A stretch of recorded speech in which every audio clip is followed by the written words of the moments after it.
Bismillahirrahmanirrahim. Assalamu alaikum dear students. You're watching Apex LMS online classes. Welcome back to Apex LMS online classes once again. It's lecture number 18 and in this lecture we are going to talk about lesson number 4, Thank You Ma'am by Langston Hughes. So before discussing or saying something about lesson number 4, I wish to talk about the previous 3 lessons so that we may understand the settings, themes and strategies, or we can easily understand lesson number 4. Let's talk about first lesson number 1, button. ये एक recap है, एक bird's eye view है previous lectures पर, ताकि आपको इस lesson की सेटिंग और बाकी लेसन्स का कंपैरिजन हो जाए.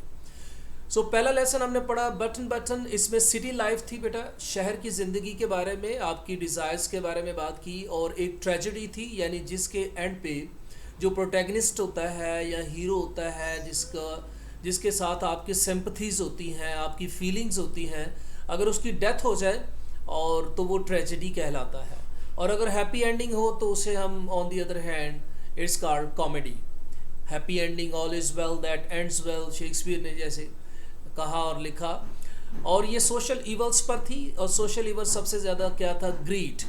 आपकी डिज़ायर्स, आपकी जो एम्बिशंस हैं, उसको पूरा करने के लिए आप किसी भी हद तक जा सकते हैं, जैसे नॉर्मा ने बटन प्रेस किया और $50,000 के लिए. और एक एक्सपेरिमेंट है, सोशल एक्सपेरिमेंट था कि लोग इस सूरत हाल में, ऐसे हालात में कहाँ किस हद तक जा सकते हैं. लेसन नंबर 2 देखते हैं हम, तो बिल्कुल सेटिंग चेंज हो जाती है. सिटी लाइफ से हम रूरल यानी विलेज लाइफ में आ जाते हैं, और ये ट्रेजेडी नहीं है, ये ऑटोबायोग्राफी है, यानी जो राइटर खुद लिखता है अपनी ज़िंदगी के बारे में, अपना पर्सनल एक्सपीरियंस, जैसे आप बीती कहते हैं तो हम उसे ऑटोबायोग्राफी कहते हैं, और अगर किसी की ज़िंदगी पर लिखा जाए तो उसे बायोग्राफी कहते हैं. इसके थीम्स थे nature, hard work, nostalgia etcetera, बहुत सारे इसके बेसिक थीम थे. जनरेशन गैप भी था इसमें, लेकिन मेजर थीम थे नेचर, लव फॉर नेचर और नेचुरल लाइफ, और इम्पोर्टेंस ऑफ हार्ड वर्क और हेल्थ. ये थे इसके बेसिक थीम्स. आप गौर कर रहे हैं, सिटी लाइफ से रूरल में आए और थीम्स भी चेंज हो गए. फिर हम जाते हैं dark devour and golden eyed. It's also entirely different, it's a science fiction. And I told you fiction is a work which has a feigning idea about untold things. यानी आप कोई ऐसी कभी सुनी नहीं होगा, आपने अक्सर हकीकत से दूर कह लें, रियलिस्टिक नहीं होता. मार्स पे सेटिंग है, इतनी दूर जाके उन्होंने सेटिंग की. So let's talk about lesson number 4, thank you ma'am. Langston Hughes, American black race author, और एक जर्नलिस्ट भी है, नॉवलिस्ट भी है, सोशल एक्टिविस्ट भी है. बहुत डायनेमिक पर्सनैलिटी थी. जवानी में न्यूयॉर्क में आया और वहाँ पर अपना नाम बनाया और सारी ज़िंदगी वहाँ पर रहे अमेरिका में. सो इस लेसन का बेसिक थीम क्या है बेटा, इसमें ये भी एक सोशल इवल के बारे में है. सोशल इवल में सबसे पहले इसके जो थीम्स हैं, वो सबसे बड़ा डिग्निटी है, सबसे बड़ा ट्रस्ट है, और दूसरों की मदद करना है, और मुजरिम के जुर्म से सज़ा करनी चाहिए, मुजरिम से नहीं करनी चाहिए. जैसे आप थाने में जाएं, आप पुलिस स्टेशन में तो लिखा होता है नफ़रत जुर्म से है, मुजरिम से नहीं. लेकिन अंदर देखा जाए तो मुजरिम को जनाब डंडे सोटे और छित्तर पड़ रहे होते हैं, तो उधर तो उल्टा नज़र आ रहा होता है, नफ़रत जुर्म से है, मुजरिम से नहीं.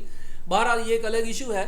तो ख़ास उन मुजरिमों के लिए है जो अभी हर मुजरिम जो है वो बुनियादी तौर पर, पैदाइशी तौर पर मुजरिम नहीं होता, और उसको अगर प्यार से ट्रीट किया जाए तो वो शर्मिंदगी से उस जुर्म को छोड़ देगा. और ख़ासकर वो जो यंगस्टर होते हैं और नए नए चोरी करना या जुर्म करना शुरू करते हैं, अगर उनसे प्यार से, मोहब्बत से ट्रीट किया जाए, उनसे उनका सलूक किया जाए, तो वो बहुत अच्छे तरीके से अपने उस काम को छोड़ कर वापस अच्छाई की तरफ आ सकते. इस लेसन का थीम भी है कि जो इस लेसन में एक खातून है जो कहती है, I will teach you right from the wrong, I will teach you right from wrong, मैं गलत से दुरुस्त सिखाऊंगी तुम्हें. माँ का किरदार करता है एक यतीम बच्चा है इसमें. आइए इसकी समरी में डिस्कस करते हैं बाकी बातें. ये आपको जो स्केच नज़र आ रहे हैं ये ऑलमोस्ट सारे लेसन की समरी है, और जो समझने में आसानी होगी आपको पिक्चर्स के ज़रिए। मैं फिर भी एक्सप्लेन करता हूँ। ये जो आपको फर्स्ट पिक्चर नज़र आ रही है, इसमें लेसन जब ओपनिंग होती है तो कहते हैं a large women with a large purse, और boy tried to snatch her purse, and it's almost 11 o'clock at night and she was walking alone in the street and this incident happened. तो large women यहाँ पर जो आपको animation नज़र आ रही है, ये तो खातून वो एक लार्ज वुमेन नहीं है, और लड़का तो चलो ठीक है कुछ हद तक ठीक है, इस तरह की वो एक बक्सम वुमेन है, एक कदावर खातून है, एक लंबे कद की है। Buxom women is a women who has everything large, large hips, boobs and all these things you may understand. उसे हम बक्सम वुमेन कहते हैं, जस्ट लाइक हर। अब आ जाते हैं समरी को डिस्कस करते हैं। कुछ इस तरह की खातून है, 11 बजे का वक्त है, अपने होटल ब्यूटी शॉप से वापस घर कुछ खाने के लिए आ रही है, पकाने के लिए भूख लगी है, और पीछे से एक लड़का, ये आपको नज़र आ रहा है इस तरह 14-15 साल का, 13 और 14 ईयर्स ओल्ड, भागता हुआ आता है और उसके इस बड़े से पर्स को, यानी इससे भी बड़ा पर्स था जिसमें हथौड़े और कीलों के अलावा बाकी सब कुछ था, यानी इतना बड़ा पर्स था, तो वो छीनने की कोशिश करता है। लेकिन अनफॉर्चुनेटली उसका जो पर्स का वेट है और बॉय का, लड़के का वज़न इज इक्वल टू, यानी जितना हैवी है उतना हैवी वो है, और वो दोनों गिर जाते हैं। उसकी जो स्ट्रैप होती है, डोरी होती है, पट्टी होती है, वो टूट जाती है और वो नीचे गिर जाता है फुटपाथ पर, साइड वॉक पर, और इसकी टांगें ऊपर को उठ जाती है, नीली जीन्स में होता है। तो ये खातून बड़े आराम से मुड़ती है और इसके ब्लू जीन्स सिटर पर हिट यानी ठोकर मारती है और उसे कहती है उठाओ मेरा पर्स। अब ये उसका लिखा है pocket my and give it to me, यानी मेरा पर्स उठाओ और मुझे दे दो। अब यहाँ पर कहते हैं कि I am sorry lady I डिड नेम टू, यानी जहाँ चोर पकड़े जाने के बाद यही कहता है कि मैं चोरी नहीं कर रहा था। तो ये कह रही थी कि यू आर लायर, तुम एक झूठे हो, योर फेस इज डर्टी, तुम्हारा चेहरा कितना गंदा है, और यहाँ ये सारी डिस्क्रिप्शन दी गई है। देन वो कहता है कि तुम्हारे घर में कोई तुम्हारा मुंह धुलाने वाला कोई नहीं है, वो कहता है नहीं, जिससे साबित होता है उसके घर में आगे पीछे कोई नहीं है। तो कहती है then it will get wash, तो फिर ये धुलाया जाएगा। ये पॉजिटिव वर्ब्स है, वो हम डिस्कस करेंगे जब हम किसी से काम करवाते हैं, तो पॉजिटिव वर्ब का मेक, गेट, हैव, लेट इस तरह इस्तेमाल करते हैं। इस पर भी हम बात करेंगे, इस पर ग्रामर का डिटेल लेक्चर होगा। तो then it will get washed this evening at my house, you are to starving my son. अब उसको बेटा बना लेती है, यानी भूखे हो, भूख में मुब्तला हो, उसे घर ले जाती है और जाते ही कहती है तुम्हारा नाम क्या है, वो बताता है रॉजर, लड़के का नाम रॉजर है। What's your name? अब then Roger you go to that sink and wash your face, चलो उस सिंक पर जाओ और अपना मुंह धो लो। उसे टॉवल देती है और खुद कुछ पकाने के लिए चली जाती है किचन में।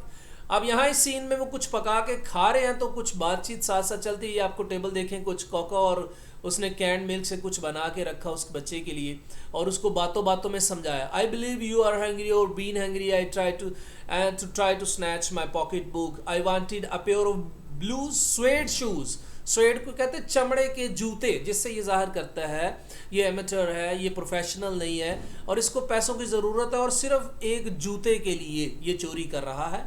तो वो खातून समझ गई, कहती है आई वर यंग वंस। ये सब्जंक्टिव वर्ब्स भी मोर यूज़ किया जा रहा है, ये लास्ट लेसन में मैंने डिस्कस किया।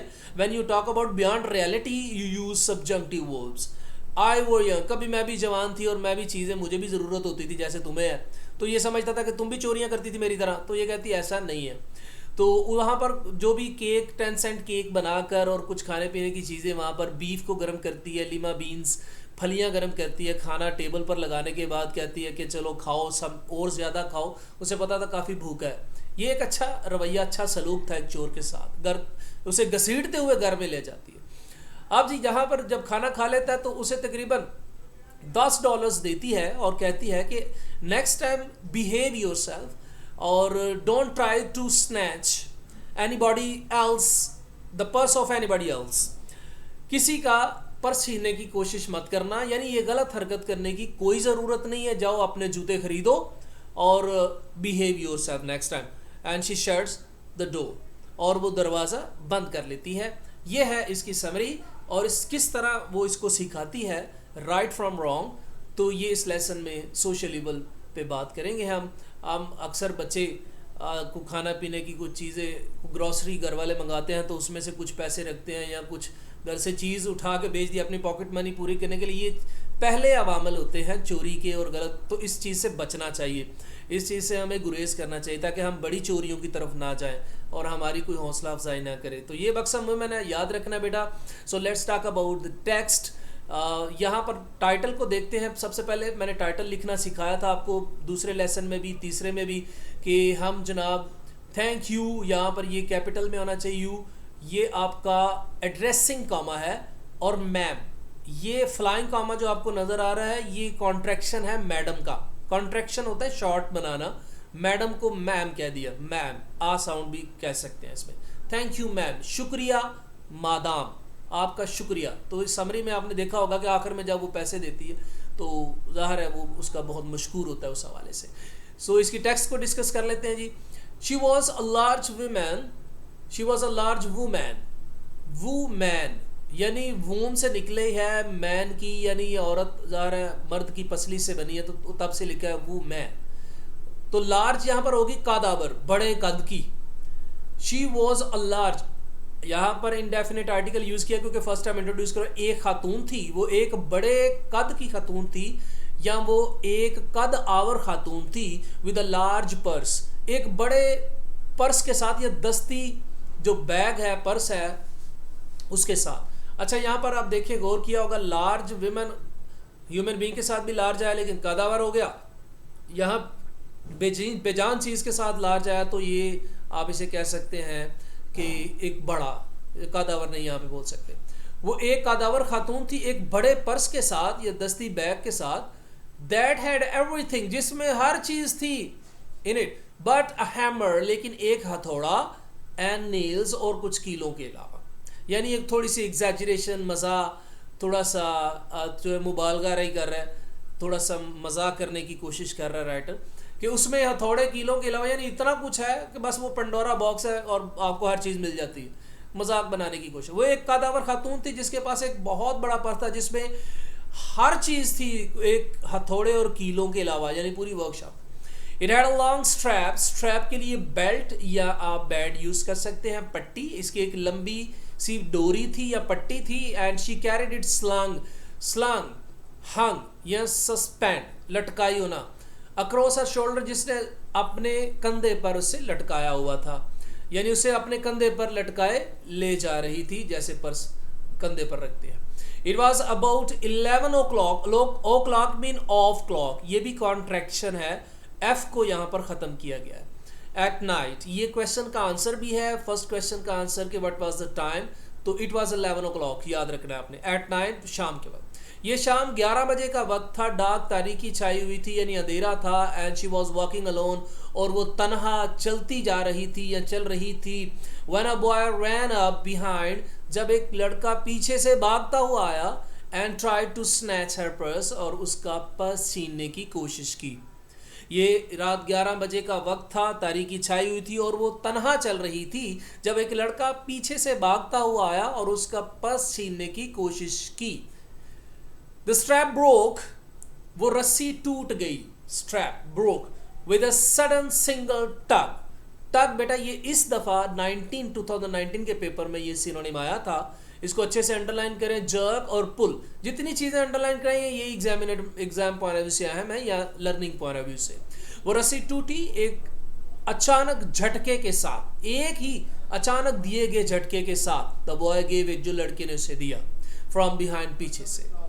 और जो पीछे से लड़के ने एक ही अचानक झटका दिया था उससे वो रस्सी टूट गई। बट द बॉयज वेट, अब ये ज़रा इंपॉर्टेंट कॉन्सेप्ट है, मैं डिस्कस कर चुका हूँ जब बस रिवाइज कर रहा हूँ पोजेशन के हवाले से।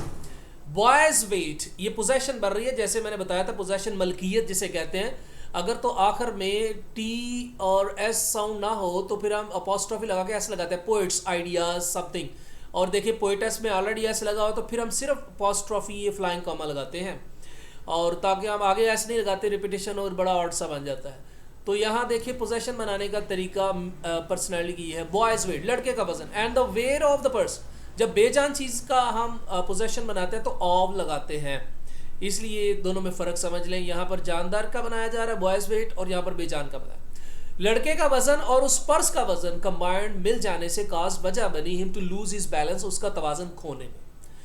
यानी उस लड़के का वजन और पर्स के वजन के मिल जाने से की वजह से उसका तवाज़न खो दिया उसने, यानी तवाज़न खोने की वजह बना।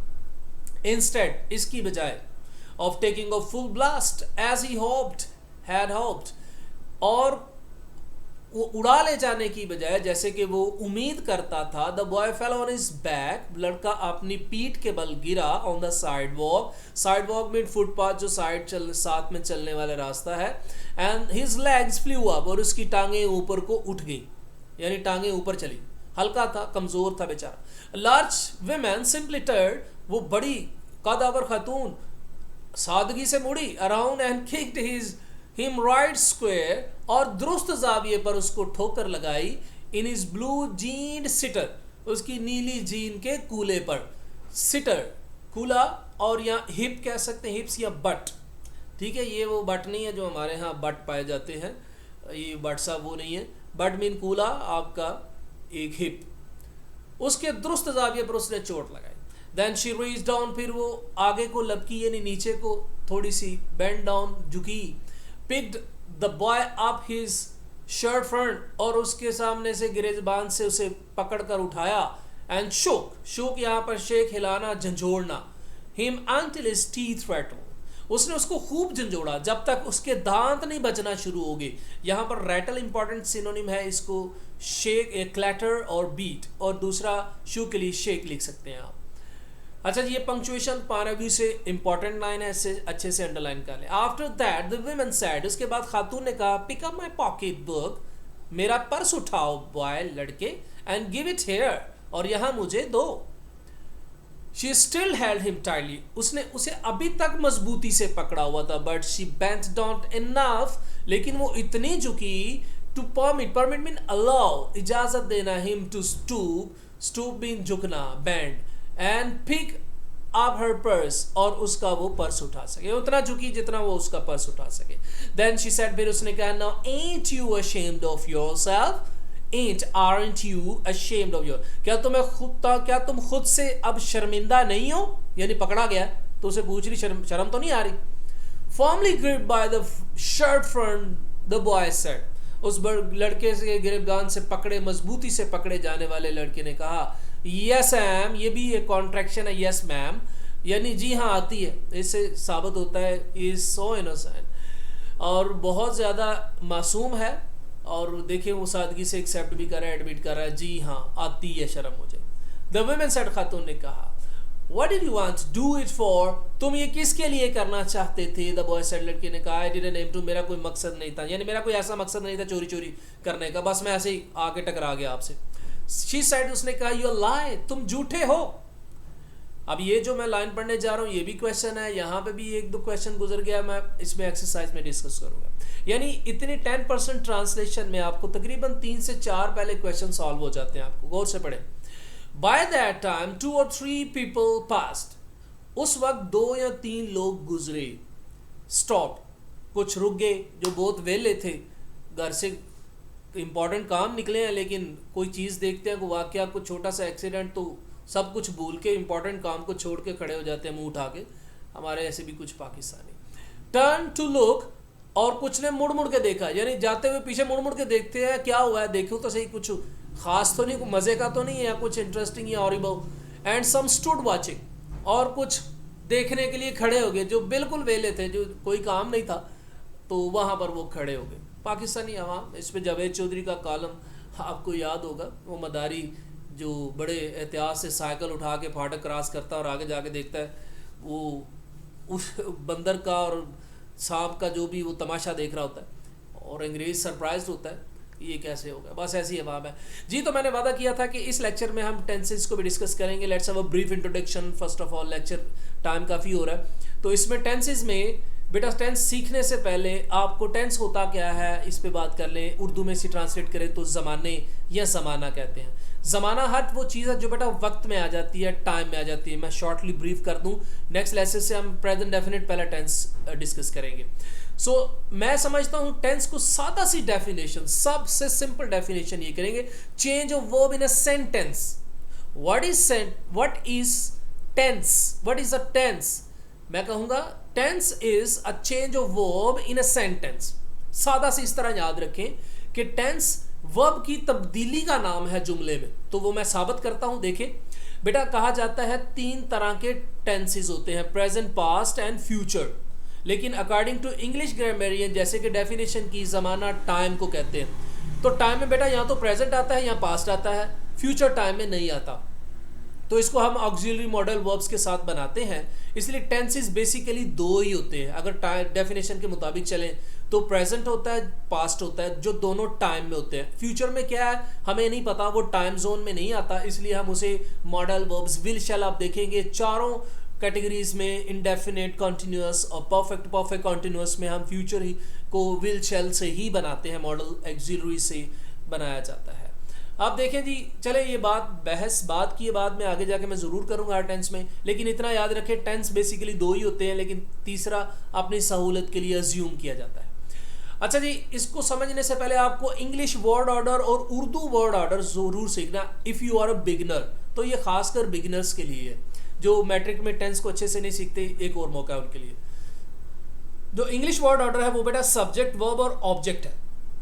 एक सेंटेंस में आपको ये 3 चीजें बेसिक मिलेंगी, बाकी बहुत सारा होता है, लेकिन आप भी फिलहाल इनको 3 को पहले तलाश करेंगे और तरतीब लगा देंगे। Subject, verb and object. जैसे कि ही सब्जेक्ट है, और ये क्या होता है हम इस पे बात करते हैं अभी। राइट्स अ लेटर, वो एक खत लिखता है, ये राइट्स वर्ब है, और लेटर ऑब्जेक्ट है जिस पे एक्शन रिसीव किया जा रहा है। उर्दू वर्ड ऑर्डर देखिए तो थोड़ा सा डिफरेंट है हमारी लैंग्वेज। हमारा पहले सब्जेक्ट आता है, अब ये उर्दू में मैं ट्रांसलेट नहीं करूंगा, फेल, फाइल, मफूल, वो कंफ्यूजिंग है, आप ऐसे याद करें। सब्जेक्ट आता है और बाद में ऑब्जेक्ट आ जाता है, सब्जेक्ट के फौरन बाद, और आखिर में हम वर्ब लगाते हैं अपने सेंटेंस में। जैसे कि वो खत लिखता है, वो सब्जेक्ट खत, जैसे खत इधर लास्ट में है, इधर फौरन आ गया, तो ये ऑब्जेक्ट है। तो लिखता है, लिखता है हमेशा जो हमारा वर्ब होगा वो फिक्रे के आखिर में आपको नजर आएगा। करता है, जाता है, खाता है, पीता है, नहाता है, ये सारा आखिर में आपको नजर आएगा। तो अब ये हमारा सेंटेंस स्ट्रक्चर है। तो सब्जेक्ट होता क्या है बाय द वे, सादा डेफिनेशन आपके लिए फिलहाल बिगिनर के तौर पर इसे इतना याद करें, बाकी डिटेल में बाकी लेक्चर्स में हम जरूर जाएंगे, अभी पूरा कोर्स पढ़ा हुआ है। Doer of an action, doer of action, काम को करने वाला, यानी performer of an action, doer of action, काम परफॉर्म करने वाला। यानी एक सेंटेंस में एक्टिव वॉइस में सब कुछ यही होता है। अगर ये ना हो, एक्टिव ना हो, तो एक्टिव वॉइस नहीं बनता। फिर पैसिव वॉइस में वर्ब, ये वर्ब एक्टिव होता है, इसीलिए उसे पैसिव वॉइस कहते हैं। मसलन we lay stress in active voice, we lay stress on subject, and in passive voice we lay stress on verb. Very simple definition, सादा करके मैं समझा रहा हूँ, आपको कंफ्यूजन ना हो। तो सब्जेक्ट समझ आ गया, जो काम करता है, काम करने वाला, performer of an action in a sentence. Second verb, action को कहते हैं, काम को कहते हैं। एक्शन और डूइंग वर्ड, काम करने वाला या परफॉर्म करने वाला एक लफ्ज होता है जो कोई ना कोई अमल, हरकत में होता है। वर्ब की बहुत सारी कैटेगरीज हैं, फिलहाल आप ऐसे समझे। ऑब्जेक्ट क्या होता है जी? ऑब्जेक्ट एक बड़ी समझने वाली चीज़ है, क्योंकि इसकी जगह पर बहुत सारे और चीज़ें भी हम यूज़ कर सकते हैं। एडवर्बियल भी हो सकता है, कॉम्प्लीमेंट भी हो सकता है, ऑब्जेक्ट बहुत सारा कुछ हो सकता है। ऑब्जेक्ट रिसीवर ऑफ एक्शन, जो एक्शन को रिसीव करता है, यानी जिस पे काम किया जाता है। फिलहाल इसे ऐसे ही याद रखिए, रिसीवर ऑफ एन एक्शन। अच्छा जी, तो ये आपका सब्जेक्ट ऑब्जेक्ट वर्ब उर्दू है, इसको चेंज करना है आपने subject verb and object English में। ये यही गेम है सारी, इसको समझना है आपने। और प्रेडिकेट क्या होता है, complement, subject complement, object complement, stative और स्टेट और लिंकिंग वर्ब्स क्या है, ये अभी हमारा मौजू नहीं है, इसमें हम ज़रूर बात करेंगे, लेकिन आपको ये पहले बुनियादी 3 चीज़ें समझनी। तो let's talk about exercise.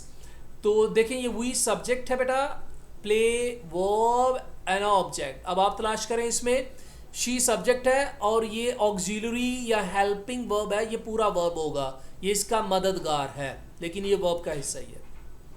A movie, अब देखें सब ऑब्जेक्ट थोड़ा बड़ा हो गया, इधर एक 3 लफ्ज़ थे, आस्ता आस्ता मैं थोड़ा इंक्रीज करता हूँ। Ali will see you tomorrow, अब अली सब्जेक्ट है, विल सी वर्ब है, यू ऑब्जेक्ट आ गया, टुमारो एक नई चीज़ आ गई, ये एडवर्ब ऑफ टाइम है, तो इस पर बाद में बात करेंगे। यानी कुछ चीज़ें ऐड कर रहा हूँ ताकि आपको आसानी हो। 3 चीज़ें बुनियादी ढूंढनी है आपने, बाकी एडिशन है। People have been performing their duties since 1947. It's all about Pakistan. People. लोग have been performing. अब वर्ब थोड़ा और बड़ा हो गया, यहाँ पर वर्ब एक है, यहाँ पे 2 है, यहाँ पे भी 2 है, यहाँ पे 3 वर्ड्स पर मुश्तमिल है। Have been performing, ये ऑक्सिलरीज है, हेल्पिंग है, जो टेंस को ज़ाहिर कर रहा है। मैंने जैसे डेफिनेशन की, change of verb in a sentence is called tense. अब आगे देखें, I go to school daily, अब यहाँ पर आई सब्जेक्ट है, गो जो है वर्ब है, और टू स्कूल डेली ये कतन ऑब्जेक्ट नहीं है, ये आपके लिए असाइनमेंट है। ये क्या है, एडवर्बियल है, मैं बताता चलूँ कैसे है। अभी इस पे आप टेंशन ना लें, आप ये क्योंकि स्कूल एक्शन को रिसीव नहीं कर रहा, ट्रांजिटिव इन ट्रांजिटिव वर्ब्स पढ़ेंगे, उसमें ये चीज़ें क्लियर हो जाएंगी। फिलहाल तो चलते हैं जी हम अपने टेंसेस के तारुफ की तरफ। बेटा ये वर्ब को अपनी आसानी के लिए write, wrote, written and writing, verb की फर्स्ट फॉर्म, ये सिंबल्स मैं समझा दूं, सेकंड फॉर्म, थर्ड फॉर्म और फर्स्ट फॉर्म प्लस आईएनजी, यानी इसे प्रोग्रेसिव फॉर्म भी कहते हैं और प्रेजेंट पार्टिसिपल भी कहते हैं। आपका सबसे पहला काम जो है, यहाँ से मैं नेक्स्ट लेक्चर शुरू करूँगा। अगले लेक्चर में इसका जो इंट्रोडक्शन है, इस टेबल को कैसे समझना है, किस तरह यूटिलाइज करना, ये एग्जाम्पल क्या है, यहाँ से मैं नेक्स्ट लेक्चर शुरू करूँगा। लेक्चर नंबर 2 जो थैंक यू मैम का होगा, क्योंकि टाइम लेक्चर का मुकम्मल हो चुका है। और thank you so much, keep watching and don't forget to subscribe our channel और डोंट फॉरगेट इट, और बेल आइकॉन पर भी क्लिक कर दे ताकि हमारी नेक्स्ट वीडियोस आपको मिल जाएं और इंटरेस्टिंग इन्फॉर्मेशन जो आपको कहीं से नहीं मिलेगी। उम्मीद करते हैं ऐसे आपको अच्छी अच्छी वीडियोस आपके लिए हम बना के भेजें। So thank you so much for joining. अगले वीडियो में मिलते हैं। अल्लाह हाफिज़।